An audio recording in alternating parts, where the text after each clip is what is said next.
FBI are now putting together a list of Americans they deem to be extremists, which are essentially people they disagree with. Journalist Ken Klippenstein has obtained a sign-leaked memo where Pam Bondi orders this list to be created. The memo says the FBI must, quote, compile a list of groups or entities engaging in acts that may constitute domestic terrorism. The target is those expressing opposition to law and immigration enforcement, extreme views in favor of mass migration and open borders, adherence to radical gender ideology, as well as anti-Americanism, anti-capitalism, and anti-Christianity. According to the memo, if somebody is found to hold any of these beliefs, they are to be referred to the Joint Terrorism Task Force in the FBI, and then that group is instructed to use all available investigative tools in order to map the full network of culpable actors involved in both the United States and outside. And what this means is that if you're in opposition to what ICE is doing right now, or you're in favor of sensible immigration reform and policies, that means you're now going to be put on this list, or at least that's how it reads. Again, let's just be clear about something. Authoritarianism with Donald Trump is not on its way. It's here. It's right now. You're looking at it. Alright, shalom. First and foremost, I'd like to give all praise and glory to Yahweh, Hashem Yahushai, Hashem Kakodash, double honor to the elders and apostles of greatness, son and rule well, salutation to the Aki and preaching the truth to the four corners of the earth in sincerity. This is Brother Yakali, coming to another lesson. Lord's willing, be at the Fancy Spirit. Well, you see the title, going into this devil coming along with great wrath.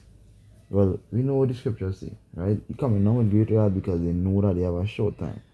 It's not like they don't know, they know, right? They have knowledge of certain things and they have conversations with the deceiver himself, spiritual demon Satan, they worship that.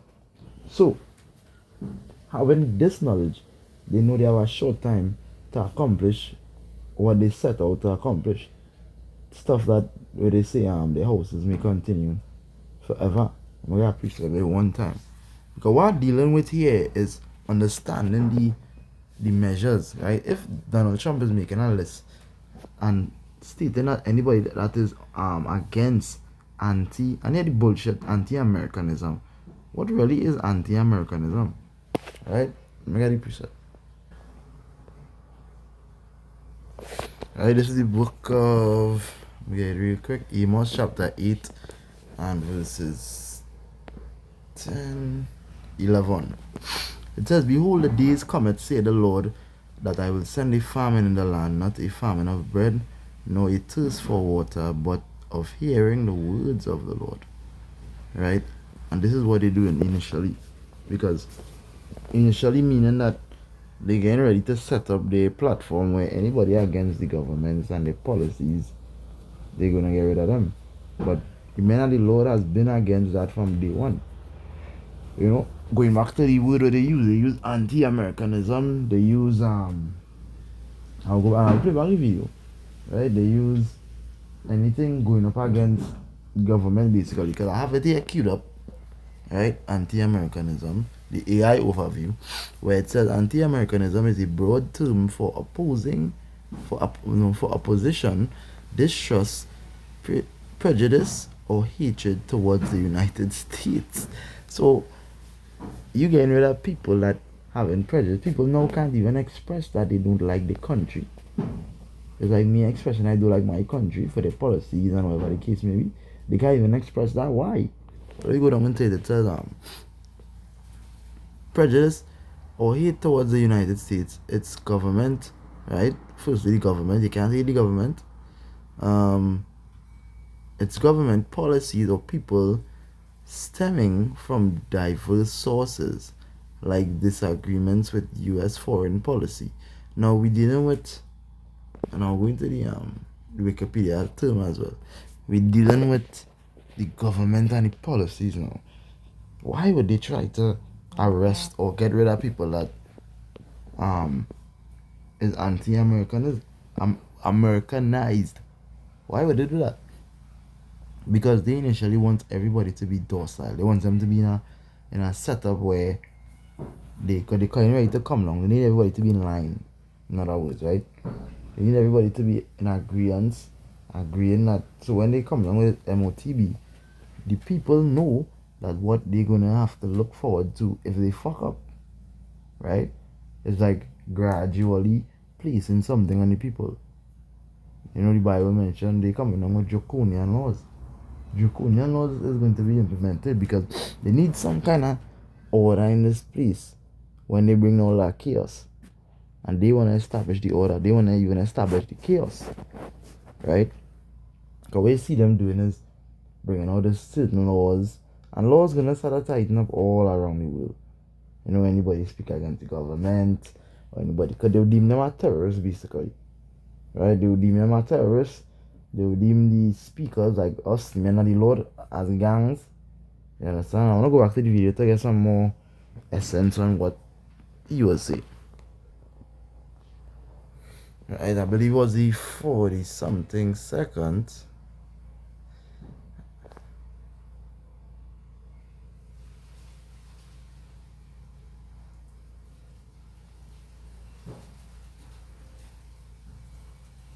Americanism, anti-capitalism, and anti-Christianity. According to the and this is what we deal with. You see the anti-capitalism and what you call it, Christianity. That is something very, very serious because you have to understand what they deem as Christianity. What they deem as Christianity is not what we're preaching, right? The true gospel of Yahweh Shemi Shai. That is why the scripture we just read in Amos 8 and 11, it mentioned the Lord will send a famine in all the land, but not of bread or of thirst. It will be a famine of hearing the word. Because they're gonna target it everywhere. Like simply we may being able to make videos.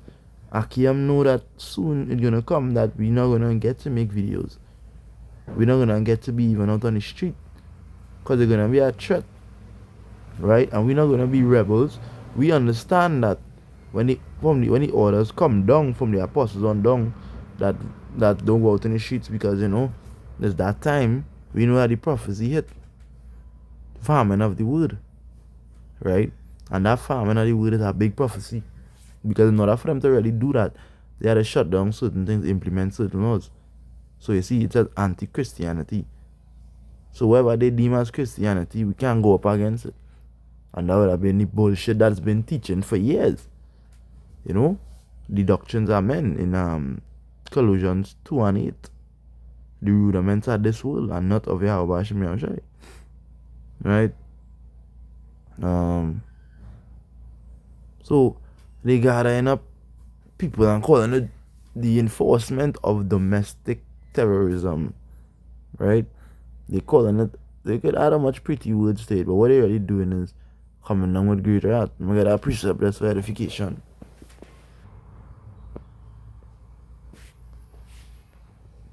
It is the book of Revelation, chapter 12 and 12. And it reads, "Therefore rejoice ye heavens, and ye that dwell in them. Woe to the inhabitants of the earth and of the sea, for the devil is come down unto you, having great wrath, because he knoweth that he had but a short time." And what is part of that great wrath is demonizing the prophets. You understand? The devil is gonna come down on majority of the place, the world. Because they're gonna try to enforce their mark of the beast. And it's not gonna be just like exactly like how they said. The Lord said like exactly like how they think. The Lord said that He gonna disappoint the devices of the crafty. And the devices going into the word plans and going into the strategies, the Lord's gonna disappoint it. You understand? Yeah, the will. Would say while they yet eating. Look at that.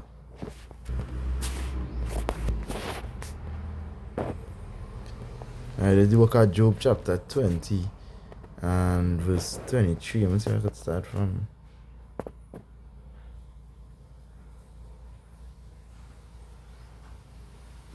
I'll read from 22.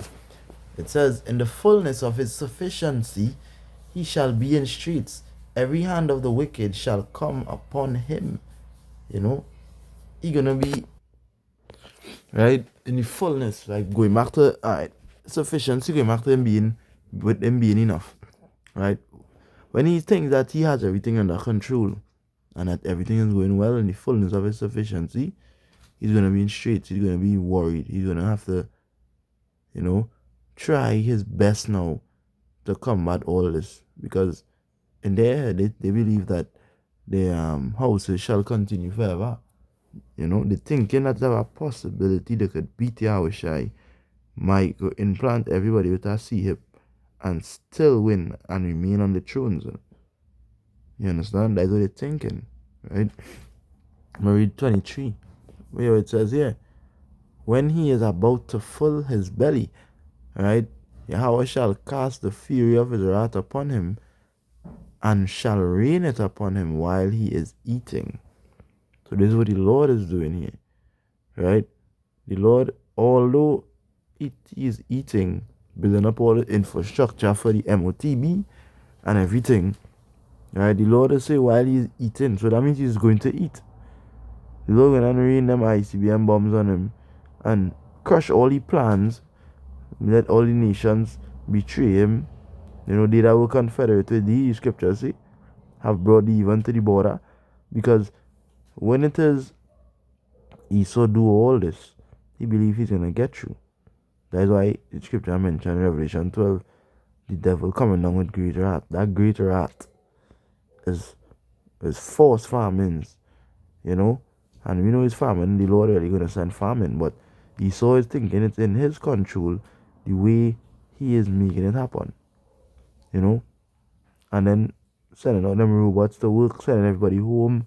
What's going to happen? The scripture mentioned that. For lack of bread, people are going to be breaking into each other's place. What's going to happen when you can't work? Right? That's why the scripture say, if you endure hardness as a good soldier, right? That is what we are about. Enduring hardness. But understanding what the will of the Lord is, as the scripture say. Understanding the will of the Lord, understanding what is about to come. Right? You know, it's also about understanding where you're in. Right? Understanding where we're in from the beginning, knowing that from the beginning we understood the dangers of being in the shoot. You know the dangers is what? Let me see if I can get that boy. That is what? Amos.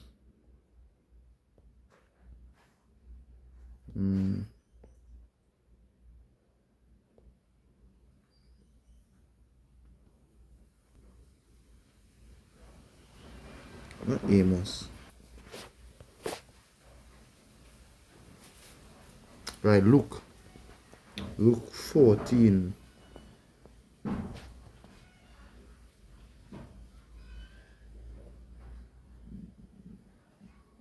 Right, 28. This book of Luke chapter 14 and 28. It says, maybe I could read from higher, boy. I read from 26. It says, if any man come to me and hate not his father and mother and wife and children and brethren and sisters, yea, and his own life also, he cannot be my disciple. Emphasize on that. Your own life. Because you see, life is about to change drastically for all of us. You know, the poor, the rich are gonna become just everybody gonna be on the same level, right? With this micro C hip, and when these what is call it, these UBIs are implemented, right? Universal Basic Income, because you're gonna have credit score points, and they're gonna be able to tell you what to eat, how much of it. You know, this is what it's gonna be for they that agree with the system. No, we dealing with they that not dealing with the system, right? Which is the Achium, the brethren, the household of faith. It says, if any man come to me, I'll hate your life, right? Otherwise, it cannot be the Lord's disciple. Right? Then 27 says, and whosoever doeth not bear his cross and come after me cannot be my disciple. Because part of bearing your cross is the tribulation, not coming with it, the fight, the envy, the hate. You know, all this what they're going to try to put on us, the anti-Americanism, anti-Babylon. That is what it is. You're anti-Babylon, and if for the Lord, they're coming for you. Right? And anybody that listening and followers, they're coming for everybody in one group. So it's really going to be, what the scripture said, then shall be known who am I choose, and I'll bring that after. It says, verse 28, for which of you intending to build a tower, sitteth not down first and counted the cost, whether he have sufficient to finish it. So you come into this thing, And you had to count the cost. The cost is that it might cost me my life. It might cost me to leave off a certain people, certain friends, you know. Certain things you're gonna have to put off. Because the mindset that they need for the war is a mindset not of fear, you know, but trust in the Lord. What the scripture say, having a sound mind. Right? The Bible even mentions wisdom and knowledge being the stability of thy times. So that when you see these things happening, farming and you have nothing to eat nowhere, and nothing is happening, you trust the Lord. Because Hebrews 11:6, I believe, it says it is impossible to please him. You understand? Without our faith, it is impossible to please him. So all those stuff will be a trying for the elect. You understand? We are trying, but to the others, they're gonna be caught in perplexity. They're gonna get caught in not knowing what to turn, what to do. What shall we do there? We wanna come to the man of the Lord to ask what to do, but they never gonna find us. Because we're going back into Clark Kent mode. Clark Kent was Superman 1 minute, and then he was Clark Kent the next minute. We're going into Clark Kent mode. You know, we're not dealing with them. Go by the sellers and buy, as the scripture say in Matthew 25. Go by them and look for information. Why pastors and your imam, and don't come to us now. It's too late for you to start to learn now and to learn the truth in that time. Where you're not exercising it, you'll fall. Right? Because the doers are the Lord. That's why the Lord had us in this truth however long, and have us doing this work and doing the things them, you know, where scripture say making a call in an election sure. But when these shit start to take place, you take count the cost, sit down and count the cost. Right? So you know that, alright, I have eaten, I know what I need to do this, and I know what I need to do that. Too much praying and fasting, the spirit and power, Yahweh Hashem Yahushai, the Lord will guide me. Right? So I'm gonna precept here.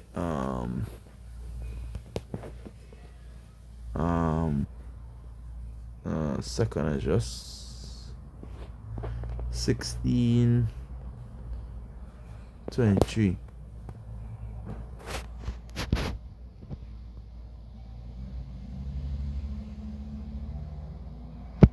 Right?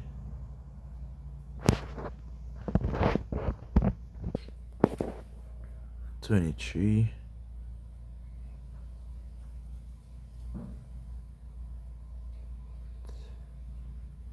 I think it's can.